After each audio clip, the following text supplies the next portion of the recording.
continuar hoy con la serie sobre el tema del temor. Y en el tema del temor voy a saltar ahora al concepto de la inseguridad. Si todos pueden ver ahí en la pantalla, vamos a ver un pequeño verso que nos va a servir para iniciar. Y este verso es el verso de Éxodo 14, verso 13. Dice: no temáis, estad firmes y ved la salvación que Jehová hará hoy con vosotros. ¿Sí? La inseguridad es un asunto que también vamos a estar estudiando. Somos mortales siempre, frágiles, y somos prestos a diferentes temores, como lo hemos estado estudiando, ¿no? Hemos estado viendo el temor a nuestro pasado, el temor al futuro, y ahora vamos a analizar un poco este concepto que realmente es el concepto al que yo quería llegar en esta serie, porque debido a lo que estamos construyendo como congregación, o lo que queremos construir como congregación, se requiere de personas que no sean inseguras, ¿sí? Se requiere de creyentes que sean consistentes con lo que su identidad dice. Hoy vamos a explorar un poco eso. La semana entrante me voy a mover del tema de la inseguridad a caminar con seguridad, ¿sí? Hoy vamos a estudiar, si lo quieren ver así, la parte negativa de esto. Tenemos tristemente una inseguridad inherente contra la cual hemos de luchar. El pecado ha provocado en nosotros cierta inseguridad que en algún momento manifestamos. Buscamos seguridad respecto de las cosas que nos asustan como personas simples y comunes. La prohibición pronunciada con más frecuencia, esto es bien interesante, cuando uno lee los evangelios, la mayoría de las veces en donde Jesús se acercaba a sus discípulos y llegaba porque los encontraba en la barca, o los encontró en la orilla del mar, o los encontró haciendo esto o lo otro. Una de las prohibiciones que Jesús siempre mencionaba, la mayor parte del tiempo, era: no temáis, no tengan temor. Estaban prontos a hundirse en la tempestad, en la barquita, y Jesús aparece caminando sobre el agua. ¿Y cómo los saluda? No tengan miedo, ¿sí? Dijo Jesús tan a menudo esto a sus discípulos que llegó a sonar casi como un saludo. ¿Sí? En Guatemala decimos: ¿qué onda? Casi que así utilizaba Jesús el no teman, ¿verdad? La mayoría de la gente saluda de otras formas, pero Jesús saludaba mucho así: no tengan temor. Quiero leerles varios de estos versos para que vean que no estoy hablando cuentos.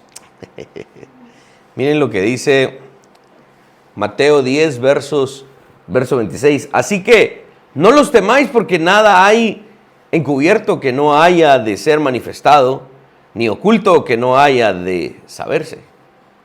Mateo 10, 28. Y no temáis a los que matan el cuerpo, mas el alma no pueden matar. Temed más bien a aquel que puede destruir el alma y el cuerpo en el infierno.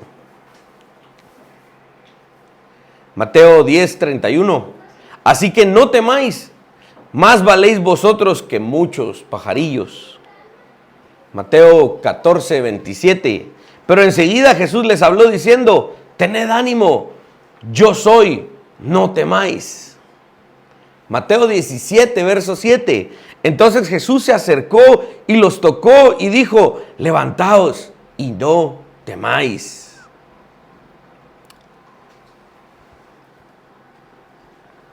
¿Por qué? Quizás la inclinación de Jesús por esas palabras surgió de su agudo sentido del temor que se apodera de todo aquel que se acerca al Dios vivo. Y esta es una de las razones por las cuales Jesús decía: no teman, Porque cuando una persona se acerca a Dios, realmente teme. ¿Sí? Tememos el poder de Dios, tememos su ira, tememos su grandeza, tememos su rechazo final. Pero cuando Jesús nos ha escogido y nos ha dado salvación, como seres frágiles que somos, cuando observamos la majestad de Dios, lo primero que hemos de decir es, ¿a qué me metí? Pero Jesús dice, tranquilo, no temas.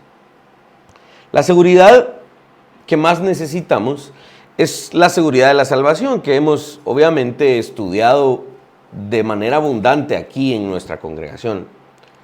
Aunque somos a veces reacios a pensar profundamente en las implicaciones de la salvación, sabemos que de alguna manera el Señor nos ha salvado y la ira castigadora de Dios no nos va a tocar porque Él nos ha perdonado. Nuestra inseguridad se ve agravada entonces. Nuestra inseguridad recibe un ataque. Ese ataque viene de la seguridad que tenemos de salvación, la cual, les recuerdo, no merecíamos. Por esa razón necesitamos escuchar hoy y siempre las palabras de nuestro Salvador. No teman, no temamos. Cuando las personas se sienten inseguras, la inseguridad la reflejan o la manifiestan de muchas maneras, ¿sí?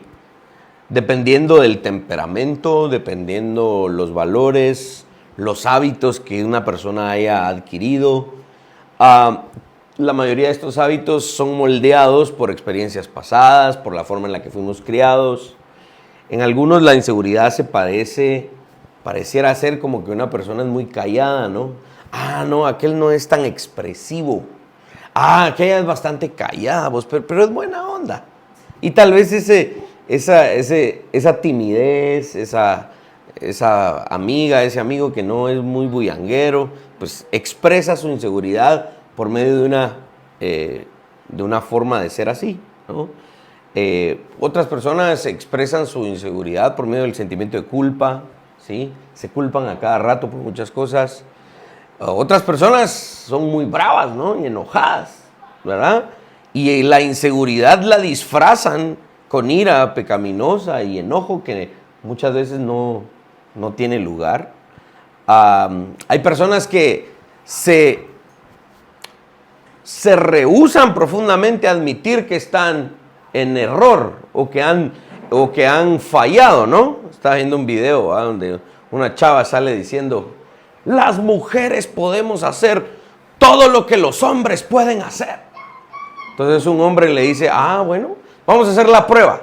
Repite después de mí, le dijo el hombre a la mujer: perdóname, yo me equivoqué. Y no pudo la chica. ¿Por qué? Porque la inseguridad muchas veces se puede manifestar así, rehusándose a admitir que se ha equivocado. En una persona la inseguridad busca evitar la mayor atención posible. En otras personas puede buscar y exigir la mayor atención posible. La inseguridad tristemente puede tener muchos disfraces. Y creo que por sus expresiones, y todos me están haciendo así, es porque todos en alguna medida hemos pasado esto, ¿no?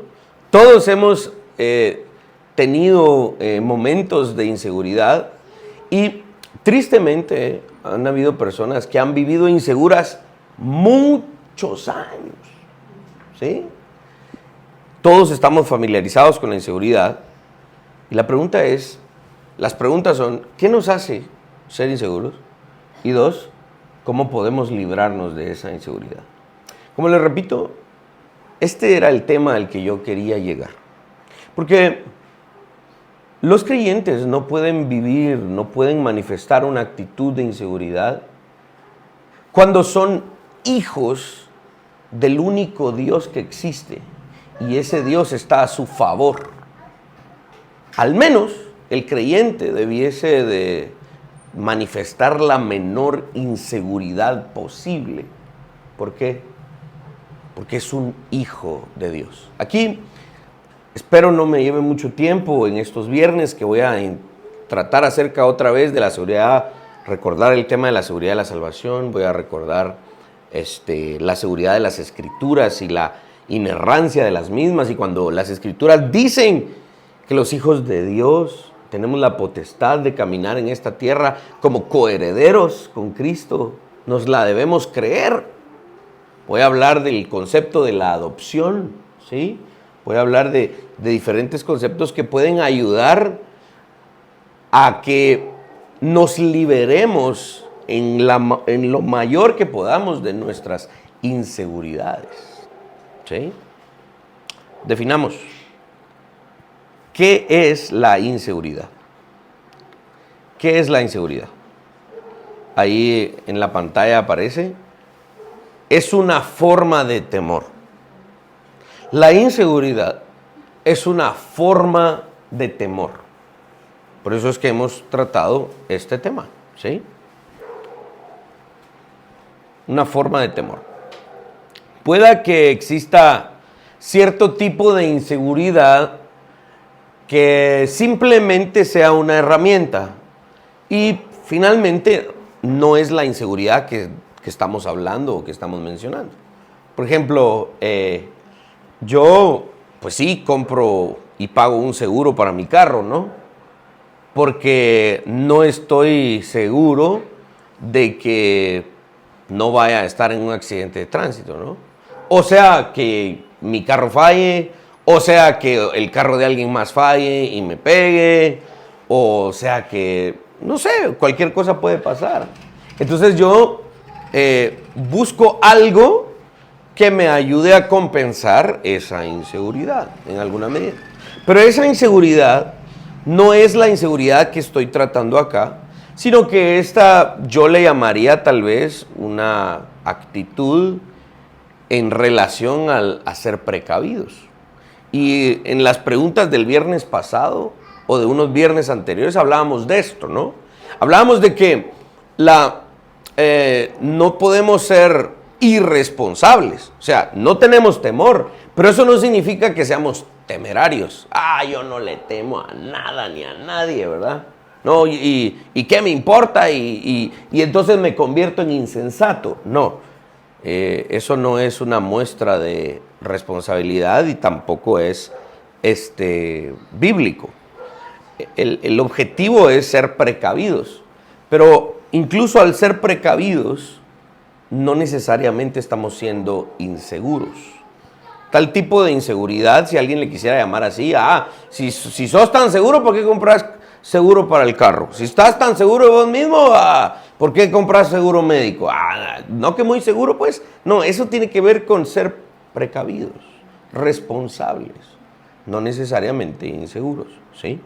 Esa inseguridad puede ser en alguna medida una medida de protección, ¿sí? Simplemente. Lo que estamos hablando acá, lo que normalmente entendemos por inseguro, no es solo un miedo inducido circunstancialmente, sino que estoy hablando de un miedo tan recurrente que nos referimos a él como un estado normal de una persona, el estado del ser de una persona, ¿sí? Hablamos de ser inseguros o inseguras y podríamos decir que tal persona normalmente es insegura. No le gusta hablar, no levanta la mano, cuando le preguntan se pone nerviosa. Hay personas, por ejemplo, que a mí me ha tocado contratar gente, ¿no? Para diferentes puestos, ¿verdad? Y hay puestos pues, de liderazgo que yo necesito una persona con ciertas características y pueda que tenga los estudios, esto y lo otro, pero cuando lo entrevisto, está como, es que no sé. Y yo digo, bueno, pueda que tenga los estudios y todo, pero a la hora de estar en una posición de liderazgo, necesito que tenga un carácter de mayor seguridad porque tiene que tomar decisiones. Ese tipo de cosas, ¿no? A ver, voy a poner en la pantalla acá una pequeña frase que nos puede ayudar.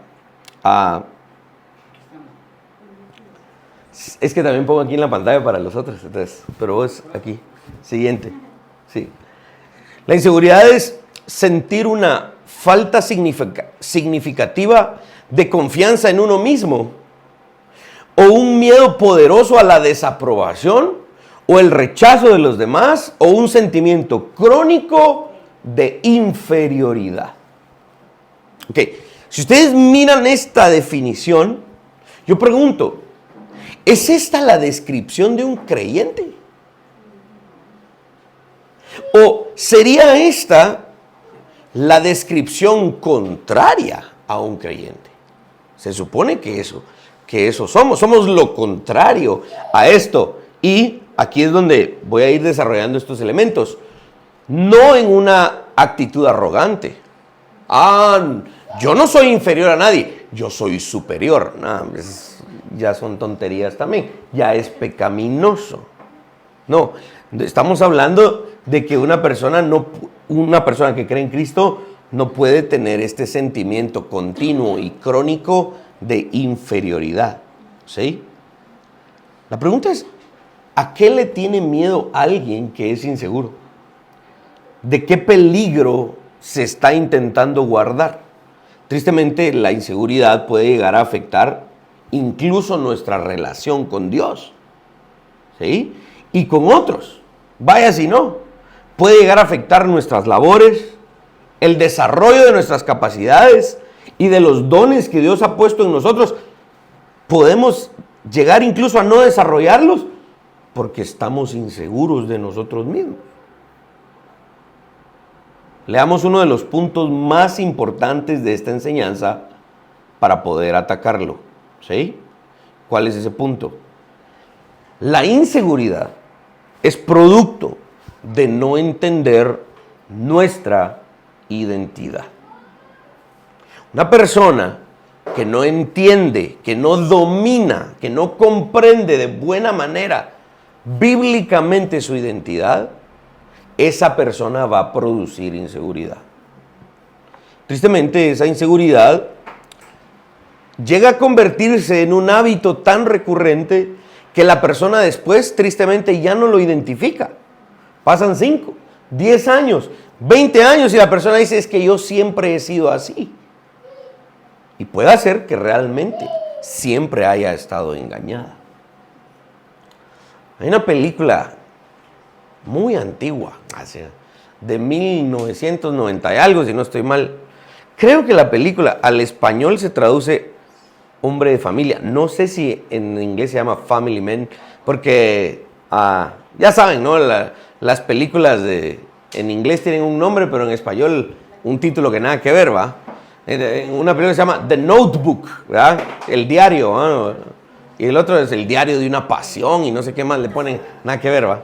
Pero es una película si no estoy mal, es Nicolas Cage. Y él,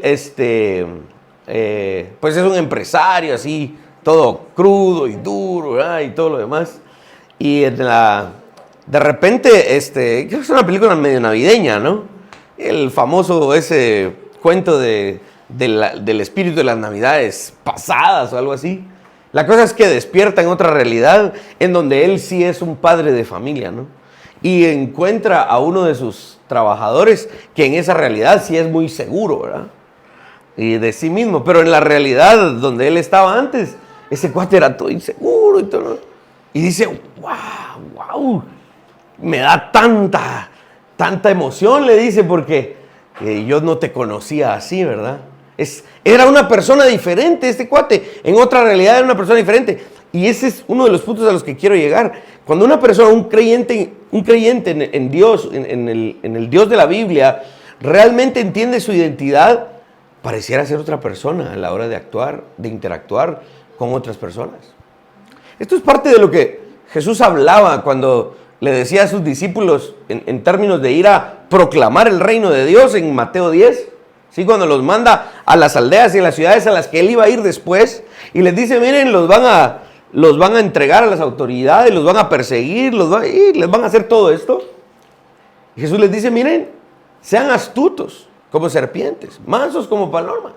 Pero en alguna medida Jesús les estaba diciendo, miren, cuando se enfrenten a esto, seguros.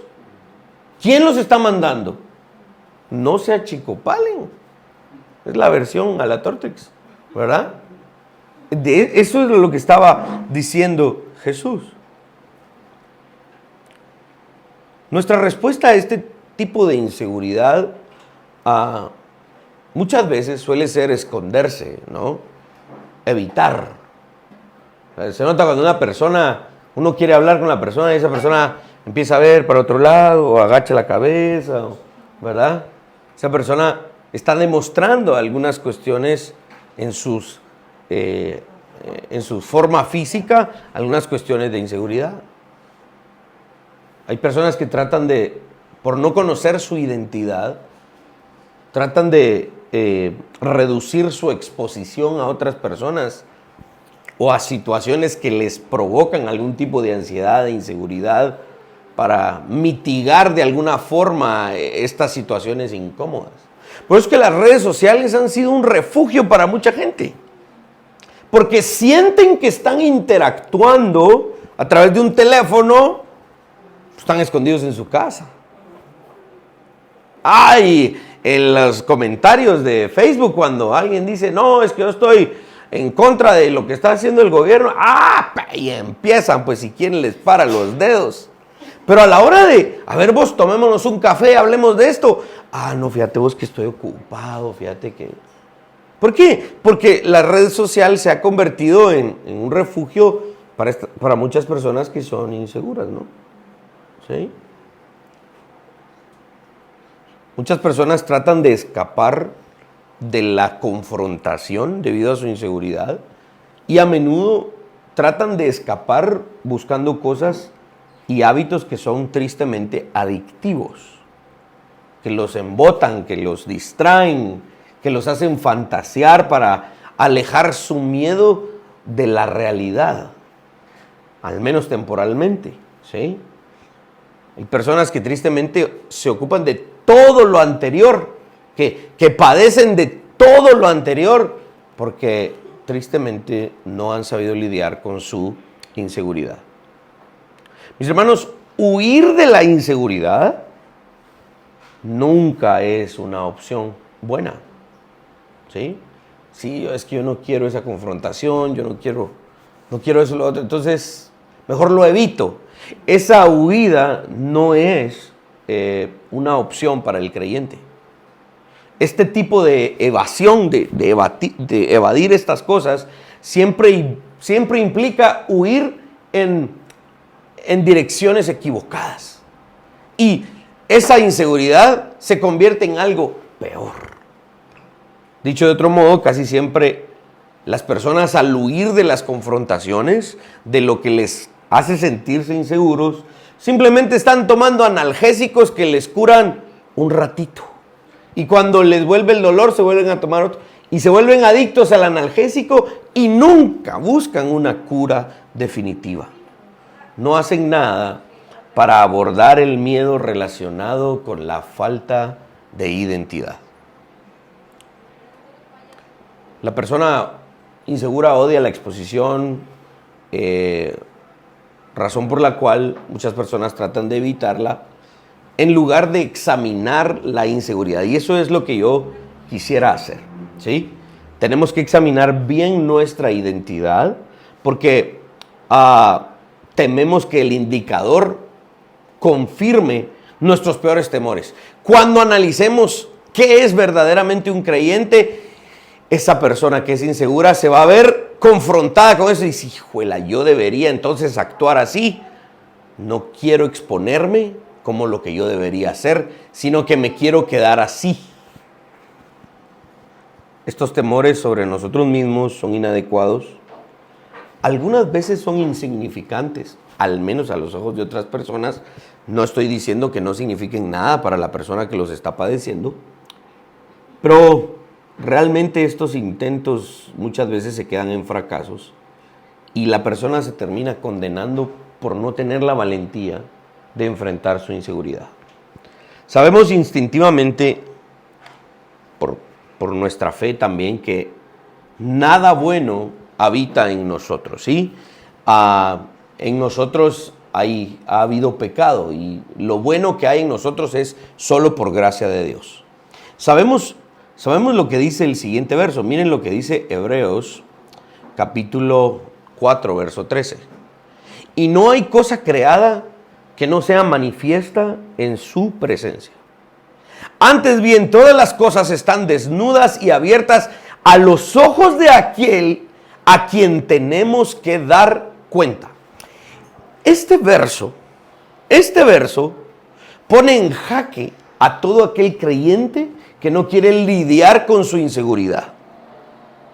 ¿Sabe por qué? Porque si la inseguridad le ha hecho esconder cosas de sus hermanos y de las demás personas con las que se rodea, le tengo una noticia. Todo ese esfuerzo por esconder su inseguridad no sirve delante de Dios. Y Dios va a demandar a todo creyente diciéndole: hijo mío, hija mía, yo te salvé. Te di suficiente revelación dándote a entender que eres mi hijo, que eres mi hija. Y debiste de haber caminado como tal.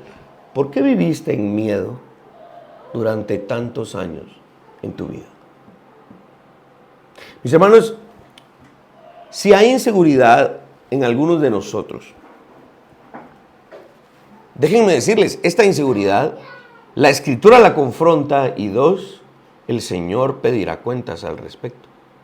Es nuestro deber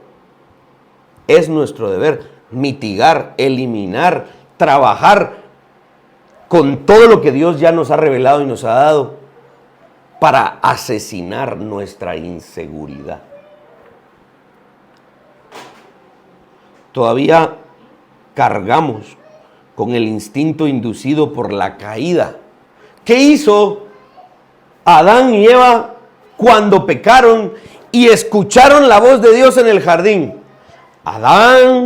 Adán, ¿qué hicieron Adán y Eva? Empezaron a hablar y dijeron: bueno, nos comimos la manzana, demos la cara, seamos responsables. No, se fueron a esconder. ¿Por qué? La semilla, si se dan cuenta, esto lo estudiamos en el estudio sobre el pecado, en nuestro estudio de amarteología. La semilla de todo pecado se encuentra en la escena de la caída. Y aquí vamos a encontrar de todo, y es tan clara la escena de la inseguridad como un derivado de la caída. Y sí, estamos lidiando con eso. Pero tenemos que ser fuertes, intencionales, duros para lidiar en contra de esto. Desde la caída, nuestra vergüenza delante de Dios y de los demás es algo con lo que hemos tenido que lidiar. Y tenemos que hacerlo de acuerdo a la Escritura. Creas o no, la inseguridad no es solo una advertencia, también es una invitación. Cuando nos sentimos inseguros, en alguna medida Dios nos invita a escapar del peligro, de las creencias falsas, de saber quiénes somos. Por ejemplo, le dice Pablo a Timoteo, de las tentaciones, huye. Pareciera ser una invitación a la cobardía, pero no, de las tentaciones no es una invitación a la cobardía, es una invitación a la santidad. No, pero cuando es tentación, ahí sí quiere ser valiente. Ahí sí la quiere enfrentar, ¿verdad? No, la tentación sí la enfrento. No, hombre, la Biblia dice huye. Pero de lo que la Biblia dice, enfréntalo. No sé, ahí sí quiero huir. Ven los vestigios de nuestra naturaleza pecaminosa con la cual todavía tenemos que lidiar. Hay que huir de la tentación, hay que huir de la falsa enseñanza, hay que huir de los falsos evangelios. Debemos, y cuando decimos huir, es decir, separarnos. Es decir, purificarnos de eso. Debemos de aprender quiénes somos, por qué estamos aquí, qué debemos hacer y cuánto valemos. Y debemos encontrar un refugio pacífico en la Escritura que nos da respuesta a todo esto. Por lo tanto, nuestra identidad es lo que necesitamos entender desde la base de la Escritura. Cuando hablamos de la identidad, estamos hablando de nuestra esencia. ¿Qué es lo que somos? Es ese yo esencial que describe la Escritura. No lo describe nuestra cultura, no lo describe la forma en la que fuimos criados, No lo describe el país en donde nacimos. Ah, sí, pues, aquel es así. ¿Dónde nació? En Guatemala. Ah, sí, pues. Por eso no ha venido. Pues, y nació allá, entonces, allá. Ahorita, tristemente, estamos, en donde yo trabajo, estamos organizando un festival para el año entrante. Es un festival para evangelización y todo esto, ¿no?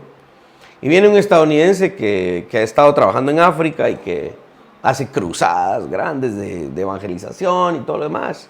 Entonces, estamos colaborando en eso.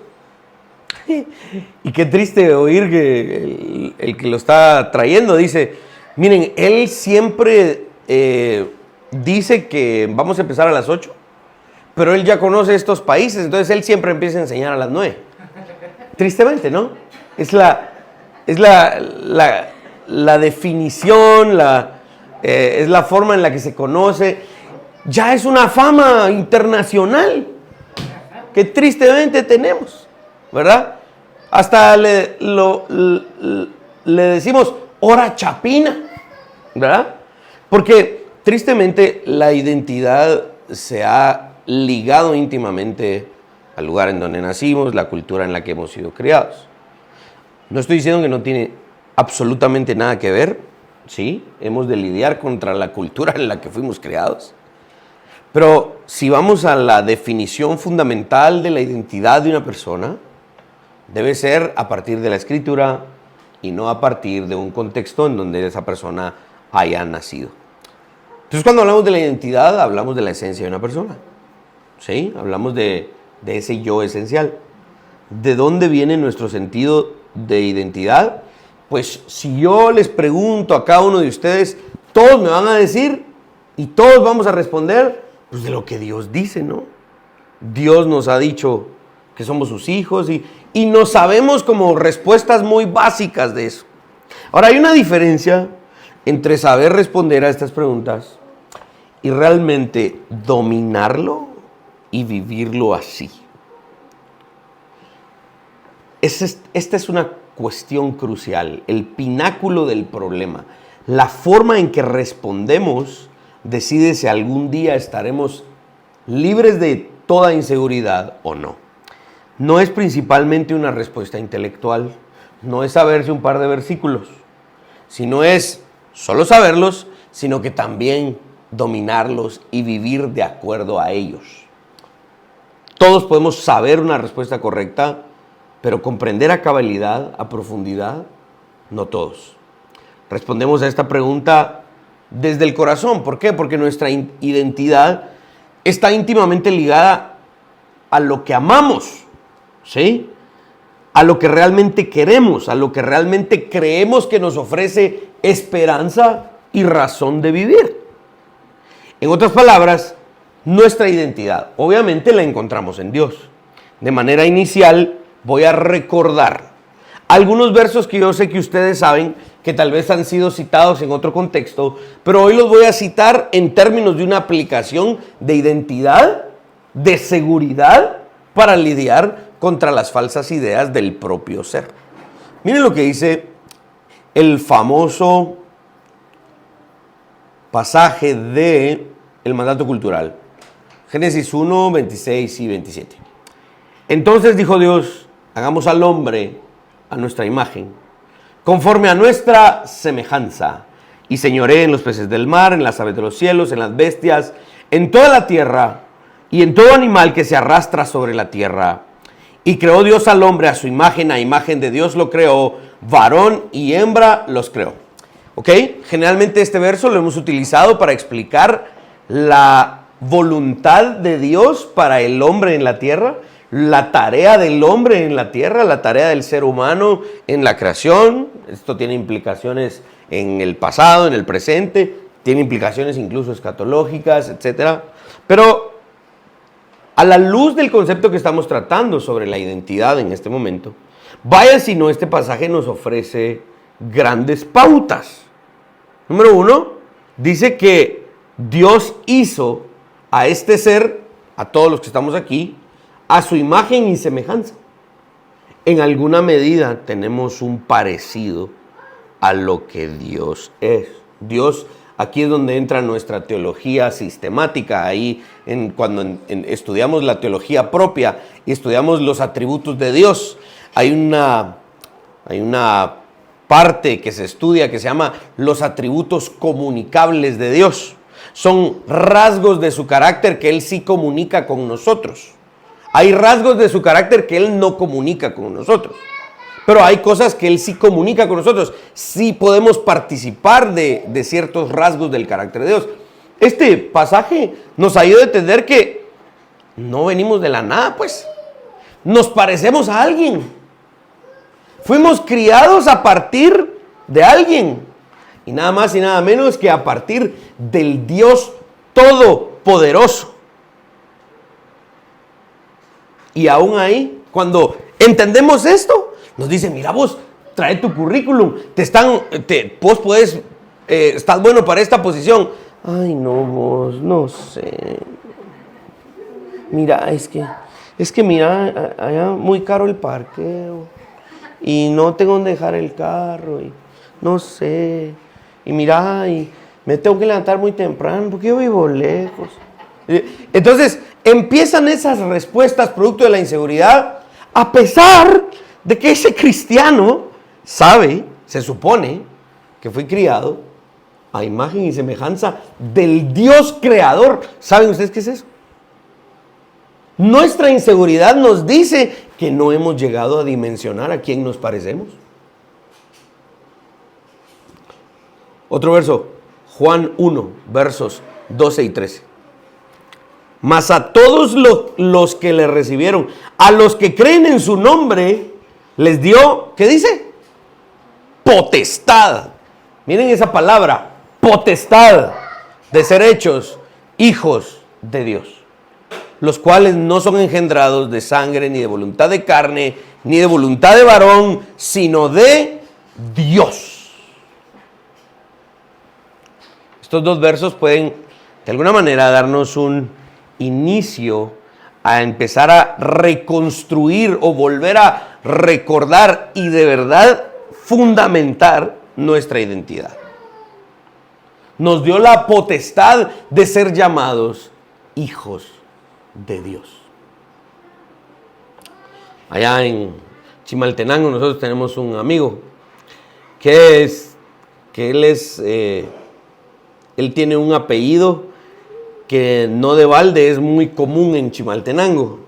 Él tiene una familia súper numerosa en Chimaltenango. Cuando uno va a entrar a Chimaltenango, todas esas ventas de carros que están ahí en las orillas, todos son familia de él, todos. Yo esa camioneta que tengo ahí, yo la compré con él porque yo sabía, yo le dije, vos, mira, sea que alguno de tus familiares no tiene algo. Ay, Dios, venite, mijo. Te voy a llevar con mi primo, No sé qué día andábamos por allá en Chima y le digo, mira, vos dicen que tal parte de Chima es peligrosa. Ahí sí hay ladrones, no sé qué. Más que en otros lados, ¿va? Ay, Dios. Yo cuando voy por ahí solo les digo mi apellido y no se meten conmigo, mis. Ese cuate sí sabe de quién es hijo. Sí. Va y camina y dice, mira, dame la billetera. Pues yo soy apellido tal. Ah, déjenlo pasar, muchacho. Ese sí sabe quién es. Y esa es la forma en la que debiésemos caminar en el mundo. ¿Verdad? Esa es la forma en la que debiésemos caminar en el mundo. No nos vamos a ir a meter a la limonada, pues, porque allá el apellido Ochoa no significa nada. Pero estoy poniendo una ilustración, ese es el punto, ¿no? Ese es el punto. Nuestro Dios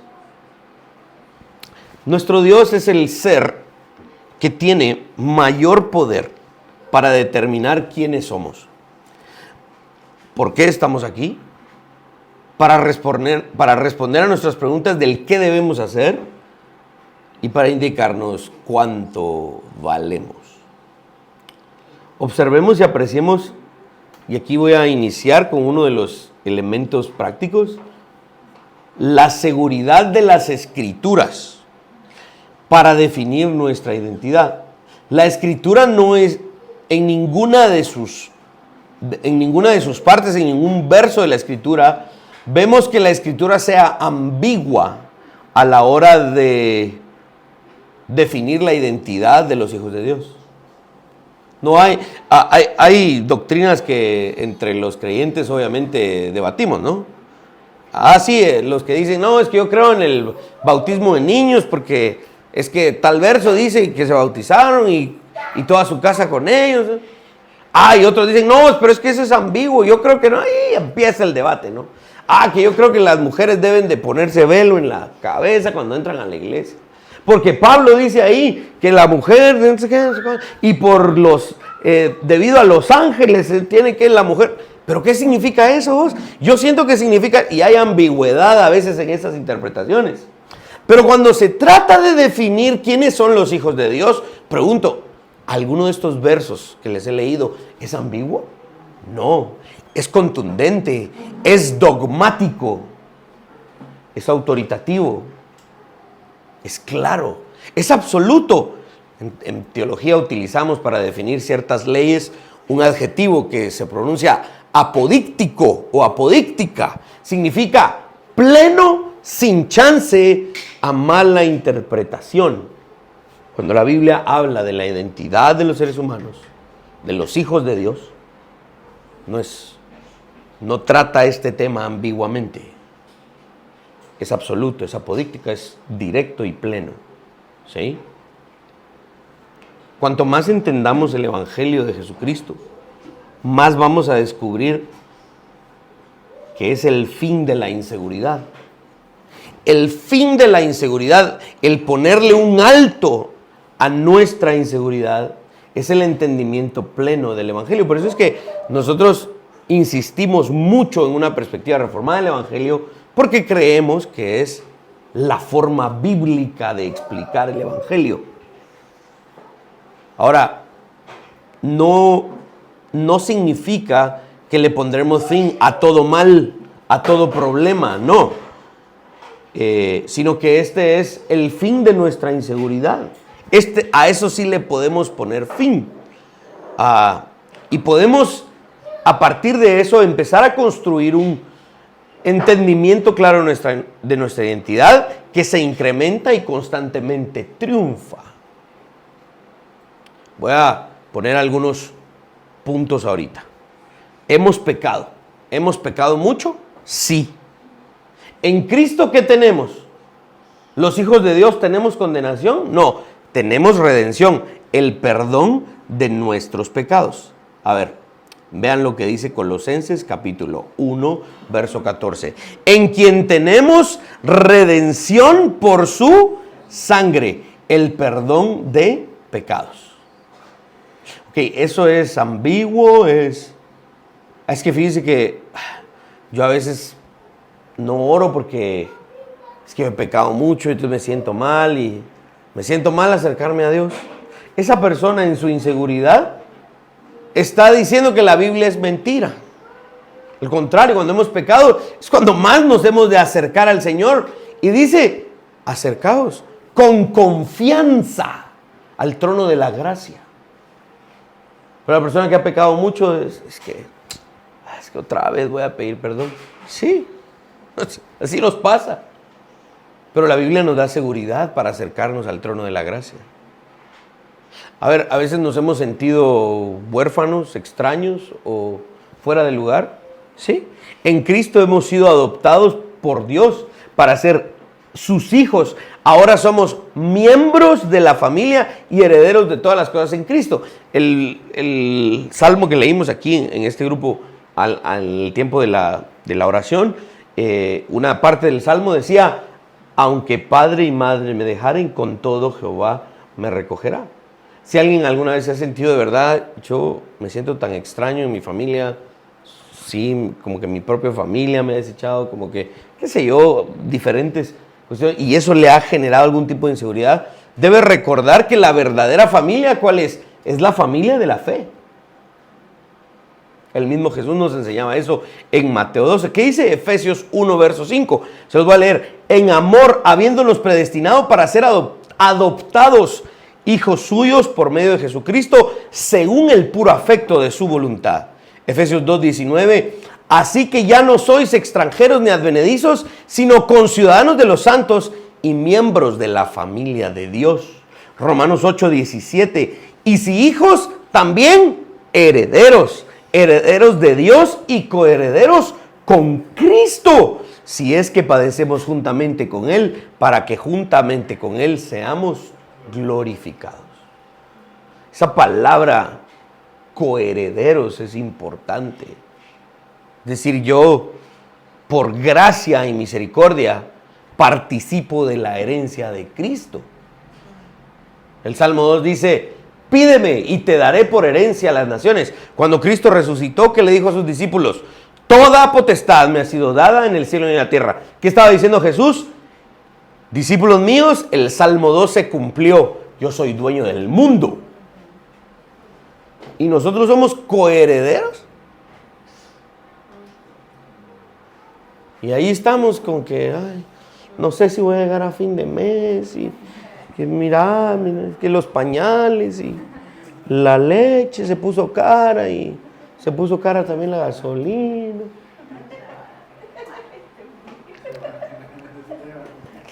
A ver, pregunto, ¿alguna vez nos hemos sentido miserables, fracasados? El mismo Pablo decía eso de sí mismo: miserable de mí, ¿quién me librará de este cuerpo de muerte? En Cristo, increíblemente, cada fracaso obrará para bien. Les recuerdo lo que dice Romanos 8:28. Y sabemos que a los que aman a Dios, todas las cosas, eso incluye los fracasos, les ayudan a bien. Esto es, a los que conforme a su propósito son llamados. Sí, hemos tenido problemas, hemos metido la pata, no hemos metido las dos. Hemos metido las dos patas hasta el fondo, hemos hecho problemas, hemos perdido dinero. Sí, nos hemos equivocado. ¿Cómo nos sentimos después de eso? Mal. Eso, el momento más bajo de nuestra vida, va a ayudar para bien. Ok, no significa que, bueno, entonces lo sigo cometiendo. No, ese no ha entendido quién es. No, incluso el momento más bajo de mi vida me va a servir en algún momento. Dios lo va a utilizar. A ver, ¿alguna vez se han sentido débiles, inadecuados, impotentes? ¿Y yo qué puedo hacer para solucionar esta situación? Sí, eso es tristemente un síntoma de nuestra inseguridad. En Cristo, a Dios le encanta ese escenario de la impotencia, de la debilidad. Porque Dios dice que en esa debilidad es donde su poder se perfecciona. Él ha escogido lo débil y lo necio del mundo para avergonzar a lo que es. Él promete que su gracia es suficiente para aquellos que son impotentes, débiles e inseguros. Al punto de que, y ahorita vamos a leer un par de pasajes, pero quiero enfatizar esto, al punto de que ese débil, ese impotente, en su debilidad, en su impotencia, se puede jactar. ¿De qué se va a jactar? Del poder de Cristo. No de su propio poder, sino del poder de Cristo. Miren lo que dice 1 Corintios 1, 27 al 31. Lo voy a poner aquí para los otros hermanos que están allá. 1 Corintios 1, 27 al 31. Sino que lo necio del mundo escogió Dios para avergonzar a los sabios, y lo débil del mundo escogió Dios para avergonzar a lo fuerte, y lo vil del mundo y lo menospreciado escogió Dios, y lo que no es, para deshacer lo que es. Verso 29, a fin de que nadie se jacte en su presencia. Mas por él estáis vosotros en Cristo Jesús, el cual nos ha sido hecho por Dios sabiduría, justificación, santificación y redención, para que, como está escrito, el que se gloría, gloríese en el Señor. Me glorío de lo que el Señor ha hecho, no de lo que yo he hecho. Segunda a los Corintios 12, versos 9 y 10. Y me ha dicho: bástate mi gracia, porque mi poder se perfecciona en la debilidad. Por tanto, De buena gana, dice Pablo, me gloriaré más bien en mis debilidades, para que repose sobre mí el poder de Cristo. Verso 10, por lo cual, por amor a Cristo, me gozo en las debilidades, en afrentas, en necesidades, en persecuciones, en angustias, porque cuando soy débil, entonces soy fuerte. Esta es la paradoja del Evangelio. ¿Cómo puedo ser fuerte cuando soy débil? En Cristo puedo. En Cristo puedo proclamar la inutilidad de mi vida, porque Él es poderoso para que un inútil como yo pueda vivir y hacer. Esta es la paradoja del Evangelio. Entonces, una persona insegura puede vivir con seguridad en la seguridad de Cristo. Eso es lo que estamos planteando. ¿Nos hemos sentido alguna vez insignificantes? ¿Que de verdad no tenemos mayor importancia en los círculos, en el lugar en donde estamos? En Cristo, mis hermanos, fuimos elegidos, quien intencionalmente nos asignó una función única en su reino, en su cuerpo. Pablo utiliza la analogía y dice que Él ha puesto todos los miembros del cuerpo donde Él los quiere. Y todos son importantes. Pero tristemente el sentimiento de inseguridad ha invadido a muchas personas. Mis hermanos, aquí estoy apuntando. Cristo es nuestra identidad. Eso es lo que significa para nosotros ser cristianos. En Cristo nacemos de nuevo y nos convertimos en una nueva persona. ¿Qué es lo que necesitamos hacer? Despojarnos del peso de la inseguridad. Pero si esas promesas no nos satisfacen, si todavía necesitamos la aprobación de las personas para sentirnos validados, si encontramos que las críticas y el rechazo nos debilitan, si vemos un patrón de desobedecer a Cristo con regularidad porque estamos intentando escapar de nuestra inseguridad, si estamos atrapados en pecados de muchos hábitos adictivos a través de los cuales buscamos alivio a nuestros miedos, entonces nuestra inseguridad nos está diciendo que tenemos un problema muy grande. Estamos quebrantando el primer mandamiento, estamos teniendo un ídolo. Tenemos un Dios falso que necesita ser derribado y quebrantado. Es el peso del pecado que debe ser despojado. Evitar todo esto nos va a proveer liberación de esa inseguridad. Dios quiere que examinemos nuestra inseguridad, aunque tengamos a veces miedo de hacerlo. Pero no debemos escuchar nuestros miedos, porque nuestros miedos no nos dicen la verdad. Nuestros miedos nos pintan una verdad, pero no la es. Si venimos a Jesús con nuestro pecado, dispuestos a arrepentirnos para aliviar nuestra inseguridad, ¿qué vamos a encontrar en Jesús cuando vengamos? No vamos a encontrar condenación, porque Él fue condenado por nosotros. Eso lo dice Juan capítulo 8, 2 Corintios 5. Venid a mí y yo os haré descansar, dice Jesús en Mateo 11. Los amaré por siempre y sin cesar, dice el Salmo 103. Los llenaré de una paz que sobrepasa todo entendimiento, dice Filipenses 4, 6 al 7, y nos hará una persona más segura de lo que jamás hayamos soñado. 2 versos me van a servir para terminar hoy. Miren lo que dice el Salmo el Salmo 40, verso 2. Y me hizo sacar del pozo de la desesperación, del lodo cenagoso. Paren ahí. Esa es la imagen de una persona insegura. ¿Sí? ¿Y qué hizo Dios? No la persona. ¿Qué fue lo que hizo Dios? Puso a esta persona sus pies sobre peña y enderezó sus pasos. Este es el contraste de la inseguridad. ¿Cuál es el contraste de la inseguridad? Es como muy obvio, ¿no? La seguridad en Cristo, debido a lo que Dios hace. ¿Sí? la inseguridad puede ser vencida, mis hermanos. Podemos triunfar sobre la inseguridad. Y también todos los esfuerzos carnales que la inseguridad produce. ¿Saben qué es lo que pasa? Que la inseguridad es cansada. Te va a desesperar. Te va a agotar. Es de verdad, termina uno exhausto estar intentando cubrir nuestras inseguridades. Es un trabajo muy cansado. El pecado es cansado.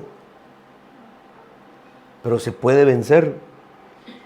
La seguridad termina creyéndole a Jesús, creyéndole a la Escritura. ¿Qué debemos hacer? Despojarnos de nuestras inseguridades, llevarlas a los pies de Cristo y en cambio dice que tomemos su carga, la cual es ligera.